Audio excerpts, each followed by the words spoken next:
So today out at Miami Dolphins camp, Anthony Steen was the star. Who? Your starting center right now while Mike Pouncey is out. We will fill you in about him and everything else that happened out here today. Omar Kelly, Chris Perkins, South Florida Sun Sentinel. Oh, Anthony Steen is the Dolphins' new center. Mike Pouncey is out for probably the last two preseason games, possibly the opener at Seattle on September 11th.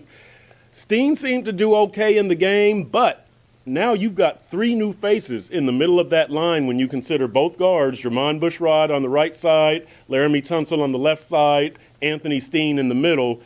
How is this going to look on Thursday against Atlanta in Orlando? Atlanta's got no pass rush anyway.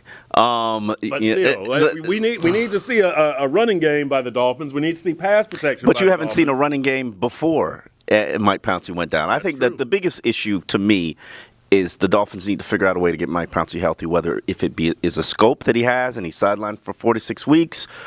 Figure out a way that you can get Mike Pouncey for at least 12 of the 16 games this season. Anthony Steen, former Alabama right guard. The Dolphins converted him as an inside center. A lot of people who looked at him from a draft standpoint said he'd probably be best suited as a center.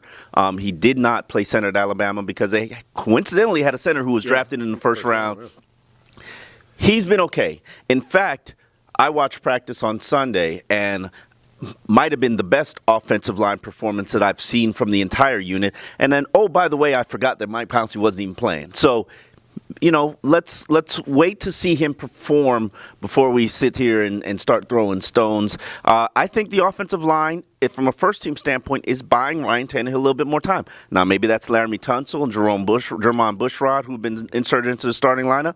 Maybe it's Anthony Steen. Maybe he's just a head knocker. We'll see. We'll see. But they do have the funny thing, not ha-ha funny, but kind of strange. Irony funny? That's that whole Dolphins roster. But go ahead. You have a center who's a converted guard and two guards who are converted left tackles. Mm-hmm. So that's what you've got in the middle while Mike Pouncey is out. Otherwise, Chris McCain sat out practice today. Didn't sound like a serious injury. Earl Mitchell is still out, and that's probably about it as far as guys who could contribute on the final 53. No serious injury problems aside from Mike Pouncey, but the running game, Arian Foster coming off a serious injury. We didn't see a whole lot of progress in the game on Friday. But he has been running a lot harder, working a lot harder. Most complete back on the roster. It's apparent. He's the most complete. Now, he's not physically back. He's not physically ready back from that Achilles where he used to be. But pass protection, running the ball. Pass catching. Now the question is, has he lost a step? Probably. He's not 100% yet. So, yes, from the Arian Foster that we saw in the good years, 1,200-yard, 8 touchdown years in Houston, he's not that guy yet. And I don't know if he ever will be. But he still might be the best back. If you look at what Jay Ajayi has done in the preseason and even in practice. Yeah, so what are we going to see from that position, though? So that's the big question, especially if Arian cannot give you 16 games. They keep making excuses. Oh, well, we haven't been able to cut block because we can't work on it in practice. Oh, well, we don't have chemistry.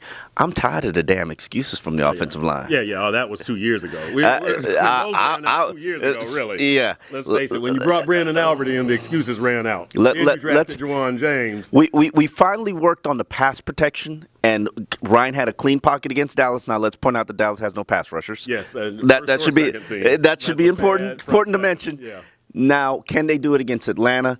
And we got to see them start to open up running lanes. Yeah. This offensive line has to do a better job. If this team cannot run the football, it's going to be a disaster. Yeah. If this team cannot stop the run, it's going to be a disaster. We're going to have the same problems that we had last year in 2015. Can't run, can't stop the run. Do you want that, Dolphin fans? Yeah, that's going to be something to watch. We'll keep you updated on that and everything else out here in Dolphins land. Omar Kelly, Chris Perkins, SunSentinel.com.